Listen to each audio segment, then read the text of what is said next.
एक मियाँ बीवी का केस मेरे पास आया।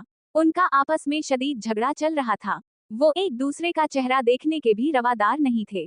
जब वो दोनों मेरे ऑफिस में दाखिल हुए तो मैंने दोनों के चेहरे पर सख्त कशीदगी देखी। मैंने उन दोनों को बैठने के लिए बोला। जब वो बैठ गए तो मैंने बोला कि अब आप बताएं कि आपको क्या मसला है।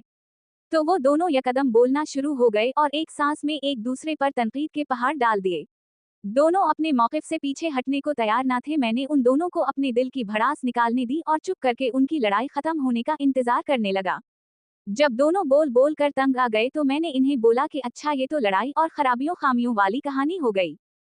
अब एक दूसरे की खूबियां बयान करो। तुम दोनों को एक दूसरे में क्या क्या बातें पसंद हैं। दोनों बिल्कुल खामोश हो गए। बहुत देर तक दोनों ने कुछ नहीं बोला।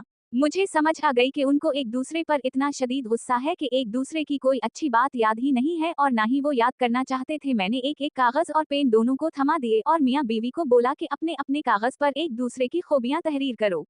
एक दफा फिर बहुत देर दोनों ने कुछ भी ना लिखा और गुस्सा उनके चेहरों पर आया था। बहुत देर के बाद शौहर ने जैसे ही अपने कागज पर कुछ लिखना शुरू किया तो एकदम ही इसकी बेगम भी तेज तेज अपने कागज पर कुछ लिखने लग गई। लग रहा था कि अभी भी दोनों मुकाबले पर अपना अपना कागज भरने बैठ गए थे।